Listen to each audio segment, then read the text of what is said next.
3. Dans la vallée du Tarn.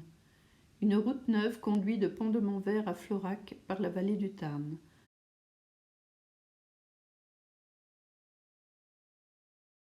Son assise de sable doux se développe environ à mi-chemin entre le faîte des monts et la rivière au fond de la vallée.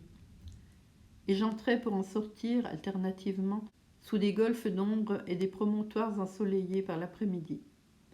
C'était une passe analogue à celle de Killiecrankie, un ravin profond en entonnoir dans les montagnes, avec le Tarn menant un grondement merveilleusement sauvage, là-bas, en dessous, et des hauteurs escarpées dans la lumière du soleil, là-haut, au-dessus.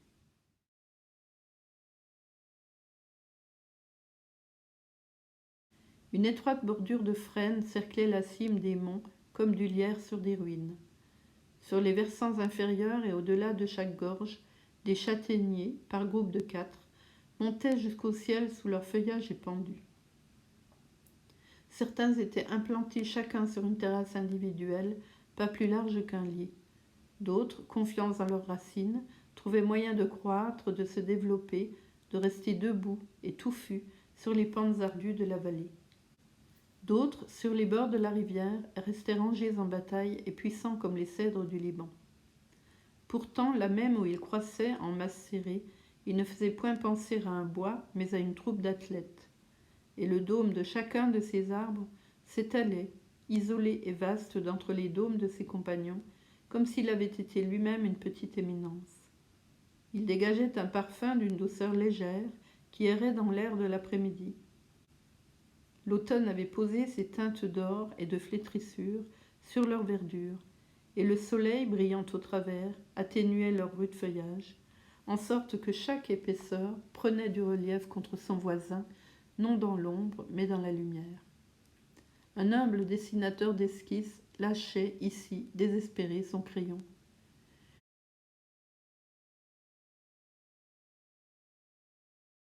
Je voudrais pouvoir donner une idée du développement de ces arbres majestueux, comme ils étalaient leurs ramures ainsi que le chêne, traînaient leurs branchages jusqu'au sol ainsi que le saule. Comment ils dressaient des fûts de colonnes, pareils aux piliers d'une église, ou comment, ainsi que de l'olivier, du tronc le plus délabré, sortaient de jeunes et tendres pousses, qui infusaient une vie nouvelle aux débris de la vie ancienne. Ainsi participaient-ils de la nature de plusieurs essences différentes. Et il n'était pas jusqu'à leur bouquet épineux du faîte, dessiné de plus près sur le ciel, qui ne leur conférât une certaine ressemblance avec le palmier, impressionnante pour l'imagination. Mais leur individualité, quoique formée d'éléments si divers, n'en était que plus riche et plus originale. Et baisser les yeux au niveau de ces masses abondantes de feuillage, ou voir un clan de ces bouquets d'antiques châtaigniers indomptables, pareils à des éléphants attroupés, sur l'éperon d'une montagne, c'est s'élever aux plus sublimes méditations sur les puissances cachées de la nature. Entre la musarde humeur de Modestine et la beauté de ce spectacle, notre progression fut lente tout cet après-midi. Enfin, observant que le soleil, bien qu'encore loin de son coucher, commençait déjà d'abandonner l'étroite vallée du Tarn, je me mis à songer à un endroit où camper. Ce n'était point chose aisée à trouver. Les terrasses étaient trop étriquées, et le sol, là où il n'y avait point de plateforme, était trop déclive pour s'y pouvoir étendre. J'aurais pu glisser pendant la nuit et m'éveiller vers le matin, les pieds ou la tête dans la rivière.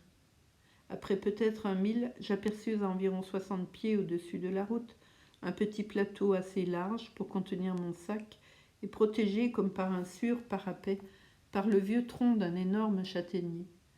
Là, avec des peines infinies, à coups de pied et d'aiguillon, je hissai la reluctante Modestine et me hâtai de la débarrasser de son fardeau. Il n'y avait place que pour moi sur ce plateau, et il me fallut remonter presque aussi haut encore avant de trouver un endroit propice pour ma bourrique. C'était un amas de pierres croulantes sur un gradin artificiel qui n'avait certes pas 5 pieds carrés en tout. J'attachai là Modestine et lui ayant donné avoine et pain et empilé un tas de feuilles de châtaignier dont elle était gourmande, je descendis une fois de plus à mon propre campement. La position était désagréablement exposée à la vue. Quelques chariots passèrent sur la route voisine, et aussi longtemps qu'il fit clair, je me dérobai pour tout le monde, ainsi qu'un camisard traqué, derrière la forteresse, qu'était pour moi le tronc du vieux châtaignier. Car j'avais une véritable peur d'être découvert et visité par des guélurons pendant la nuit. Je vis pourtant qu'il me faudrait m'éveiller de bonne heure. Ces plantations de châtaigniers, en effet, avaient été le théâtre de l'activité locale pas plus tard que la veille. La pente était jonchée de branchages élagués, et çà et là, un gros tas de feuilles était ramassé contre un tronc, car même les feuilles sont avantageuses. Les paysans les utilisent l'hiver en manière de fourrage pour leurs bêtes. Je pris mon repas tout craintif et tremblant, à demi replié sur moi-même, afin de n'être point aperçu de la route. Et j'irai jusqu'à dire que j'y étais aussi inquiet que si j'avais été un éclaireur de la clique de Josué, sur les hauteurs de la Lozère, ou de celle de Salomon dans le Tarn, aux intervalles des chœurs psalmodiés et du sang répandu. Voire au vrai, peut-être plus encore, car les Camisards témoignaient d'une inébranlable confiance en Dieu. Et ce récit me revenait en mémoire, le comte du Gévaudan, chevauchant avec une troupe de dragons et un notaire à l'arçon de sa selle, pour renforcer le serment de fidélité dans tous les hameaux de la région, pénétra dans un vallon des bois. Et il trouva Cavalier et ses partisans en joyeuse prairie, assis sur l'herbette, leurs chapeaux enguirlandés de couronnes de buis, tandis qu'une quinzaine de femmes lavaient leur linge à la rivière. Telle était une fête rustique en 1703. À cette date, Antoine Watteau aurait pu peindre des scènes de ce genre. Ce fut un campement bien différent de celui de la nuit précédente, dans la pinerie froide et silencieuse. Il faisait chaud, même étouffant, dans la vallée. Le coassement clair des grenouilles, comme la musique et le trémolo d'un sifflet à roulettes, s'éleva des bords de la rivière dès avant le soleil couché. Dans l'obscurité croissante, de légers froissements commencèrent d'agiter les feuilles tombées. De temps à autre, des bruits menus de crissement ou de forage m'arrivaient aux oreilles. Et de temps à autre, il me semblait apercevoir le passage rapide d'une forme indistincte entre les châtaigniers. Une multitude de grandes fourmis s'attroupaient sur le sol. Des chauves-souris me frôlaient et des moustiques faisaient leur musique au-dessus de ma tête. Les longs rameaux aux bouquets de feuillage se suspendaient contre le ciel, ainsi que des guirlandes, et ceux qui se trouvaient immédiatement au-dessus ou autour de moi ressemblaient à un treillis qui aurait été détérioré et à demi renversé par un ouragan. Le sommeil, pendant un long temps, déserta mes paupières, et au moment précis où je commençais à le sentir volter paisiblement au-dessus de mes membres et s'installer pesamment dans mon cerveau, un bruit à mon chevet me retint soudain bien éveillé, de nouveau, et je l'avoue sans feinte, me fit battre le cœur. Ce bruit, on eût dit de quelqu'un qui grattait avec l'ongle d'un doigt. Il partait d'en dessous de mon havresac qui me servait d'oreiller. Il se reproduisit 3 fois avant que j'eusse eu le temps de me lever et de le retourner. Impossible d'y rien voir, impossible de rien entendre de plus que certains de ces mystérieux frôlements proches ou lointains, avec l'accompagnement sempiternel du ruisselet et des grenouilles. J'appris le lendemain que les châtaigneraies sont infestées de rats. Froufroutage, grignotements et grattages, tout cela était probablement leur fait.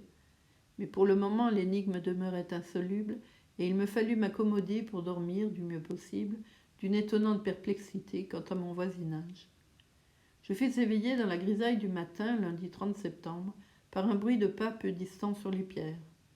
Ouvrant les yeux, j'aperçus un paysan qui cheminait à proximité sous les châtaigniers, dans une sente que je n'avais pas remarquée jusqu'alors. Il ne tourna la tête ni à gauche ni à droite et disparut en quelques enjambées dans le feuillage. C'en était une chance. Mais de toute évidence, il était plus que temps de déguerpir. Les ruraux étaient dehors, à peine moins redoutables pour moi dans ma situation indéfinissable que les soldats du capitaine Poul pour un Camisard intrépide. Je fis manger Modestine avec toute la diligence dont je fus capable. Mais tandis que je retournais à mon sac, je vis un homme et un gamin dévaler le versant de la montagne dans une direction qui croisait la mienne. Ils me saluèrent de paroles inintelligibles, et je leur répondis par des mots inarticulés, mais cordiaux, et m'empressai de mettre mes guêtres. Le couple, qui semblait être père et fils, remonta jusqu'à la plate-forme et se tint à mon côté, sans souffler mot pendant quelque temps. Le lit était ouvert, et je vis, non sans regret, mon revolver gisant bien en vue sur la laine bleue. À la fin, après m'avoir examiné des pieds à la tête, comme le silence était devenu comiquement embarrassant, l'homme d'une voix qui me parut plutôt revêche demanda « Vous avez dormi ici » Oui, dis-je, comme vous voyez. Pourquoi interrogea-t-il. Ma foi, répondis-je sans gêne, j'étais fatiguée. Il s'enquit ensuite de l'endroit où j'allais et de ce que j'avais eu pour dîner. Puis sans la moindre transition. C'est bien, ajouta-t-il, allons-nous-en. Et son fils et lui, sans un mot de plus, s'en retournèrent jusqu'au prochain et unique châtaignier qu'ils se mirent à émonder. L'affaire s'était passée plus simplement que je ne l'avais espéré. C'était un homme grave, respectable, et sa voix inamicale n'impliquait point qu'il crût parler à un coupable, mais certainement à un inférieur. Je fus bientôt en route, grignotant une barre de chocolat et sérieusement occupé d'un cas de conscience. Devais-je payer mon logement de cette nuit-ci ? J'avais mal dormi, le lit était plein de puces sous les espèces de fourmis, il n'y avait point d'eau dans la chambre, l'aurore elle-même avait négligé de m'appeler au matin. J'aurais pu avoir manqué un train s'il y en avait eu un à prendre dans le voisinage. Bref, j'étais peu satisfait de l'hospitalité et j'avais résolu de ne point payer, sauf si je faisais rencontre d'un mendiant. La vallée même semblait plus agréable au matin, et bientôt la route descendit au niveau de la rivière. Alors, en un endroit où se groupaient plusieurs châtaigniers, droits et florissants, qui formaient îlots sur une terrasse, je fis ma toilette dans l'eau du Tarn. Elle était merveilleusement pure, froide à donner le frisson. Les bulles de savon s'évanouissaient comme par enchantement dans le courant rapide, et les roches rondes toutes blanches y offraient un modèle de propreté. Me baigner dans une des rivières de Dieu en plein air me paraît une sorte de cérémonie intime ou l'acte d'un culte demi-païen. Barboter parmi les cuvettes dans une chambre peut sans doute nettoyer le corps, mais l'imagination n'a point de part à pareil lessivage. Je poursuivis mon chemin d'un cœur allègre et pacifié, et chantonnant en moi-même des psaumes, rythmant ma marche. Soudain surgit une vieille femme qui, à brûle-pourpoint, sollicita l'aumône. Bon, pensai-je, voici venir le garçon et l'addition. Et je réglai sur le champ mon logement de la nuit. Prenez ça comme il vous plaira, mais ce fut là le premier et le dernier mendiant rencontré de toute mon excursion. Quelques pas plus loin, je fus rejoint par un vieillard en bonnet de coton sombre, aux yeux clairs, au teint hâlé, au léger sourire émouvant. Une petite fille le suivait, conduisant 2 brebis et un bouc, mais qui resta dans notre sillage, tandis que le bonhomme marchait à mon côté et parlait de la matinée et de la vallée. Il n'était pas beaucoup plus de 6 heures, et pour des gens en bonne santé qui ont dormi leur content, c'est là une heure d'expansion et de franc et confiant bavardage. « Connaissez-vous le Seigneur » me dit enfin le brave homme. Je lui demandai de quel Seigneur il voulait parler. Mais il répéta seulement sa question avec plus d'emphase, et dans les yeux un regard significatif d'espoir et d'intérêt. « Ah, fis-je, pointant un doigt vers le ciel, je vous comprends maintenant. Oui, je le connais, c'est la meilleure de mes connaissances. » Le vieillard m'assura qu'il en était heureux. « Tenez, ajouta-t-il, frappant sa poitrine, cela me fait du bien, là. Il y en a peu qui connaissent le Seigneur dans ces vallées, continua-t-il. Pas beaucoup, un peu tout de même. Beaucoup d'appelés, cria-t-il, peu d'élus. Mon père, dis-je, il n'est point facile de préciser qui connaît le Seigneur, et ce n'est point en tout cas notre affaire. Protestants et catholiques, voire ceux qui idolâtrent des pierres, peuvent le connaître et être connus de lui, car il est le créateur de toutes choses. Je ne me savais pas si bon prédicateur. Le vieillard m'affirma qu'il pensait comme moi et renouvela l'assurance du plaisir qu'il éprouvait de ma rencontre. Nous sommes si peu, dit-il. On nous appelle des moraves ici. Mais plus bas, dans le département du Gard, où il y a également bon nombre de croyants, on les appelle des derbistes, du nom d'un pasteur anglais. Je commençais à comprendre que je faisais figure, dans une réalité suspecte, de membre de quelque secte de moi inconnue. Mais j'étais plus heureux du plaisir éprouvé par mon compagnon qu'embarrassé par ma situation équivoque. Je ne saurais trouver déloyal, en effet, d'avouer ne saisir aucune différence, particulièrement dans ces matières transcendantes en qui nous avons tous la certitude que si d'aucuns peuvent se tromper, nous ne sommes nous-mêmes pas assurés d'avoir raison. On parle beaucoup de vérité, mais ce vieillard en bonnet de coton brun se montrait si ingénu, doux et fraternel que je me sentais presque disposé moi-même à professer son prosélytisme. C'était comme par hasard un frère de Plymouth. Ce que le terme peut signifier au point de vue dogmatique, je n'en avais pas la moindre idée, ni le temps de m'en informer. Toutefois, je sais bien que nous sommes tous embarqués sur la mer des montées du monde, tous enfants d'un même père, et qui s'efforcent sur beaucoup de points essentiels d'agir de même et de se ressembler. Et quoique ce fût en un sens par une sorte de malentendu qu'il me serra si souvent les mains et se montra si enclin à entendre mes propos, c'était là l'erreur d'une sorte de quêteur de vérité. Car la charité débute les yeux bandés. Ce n'est qu'à la suite d'une série de méprises de ce genre qu'elle s'établit enfin sur un principe raisonnablement fondé d'amour et de patience et une confiance absolue en notre prochain tout entier. Si j'avais trompé ce brave homme, j'eusse volontiers continué à en tromper d'autres de la même manière. Et si jamais, en fin de compte, hors de nos voies individuelles et désolées, nous devons nous rassembler tous dans une demeure commune, j'ai l'espoir auquel je m'accroche avec ferveur que mon frère montagnard de Plymouth s'empressera de me serrer les mains une fois de plus. Ainsi, discourant comme chrétiens et fidèles, chemin faisant, lui et moi parvînmes à un petit hameau à proximité du Tarn. Ce n'était qu'une humble localité du nom de la Vernède, comprenant moins d'une douzaine de maisons et une chapelle protestante sur une butte.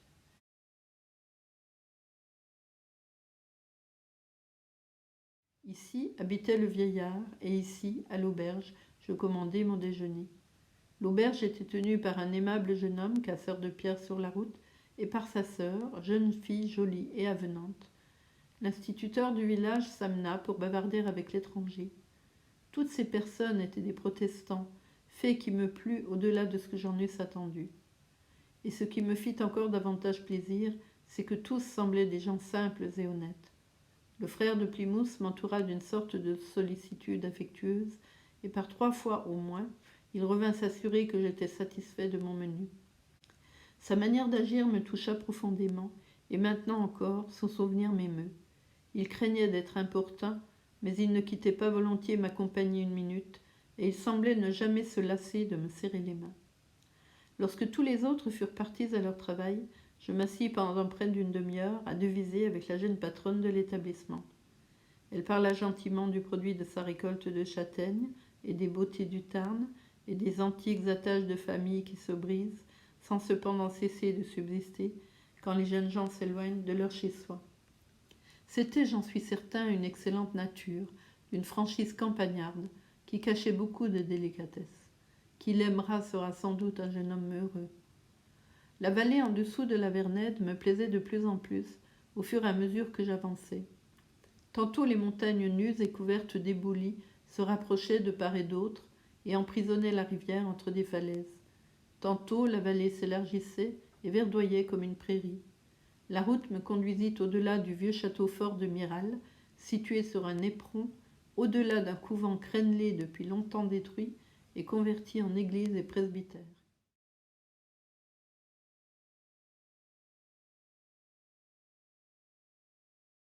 Au-delà aussi d'un groupe de toits noirs, le village de Cocurès, assis parmi les vignobles, et les prés et les vergers riches de pommes rouges.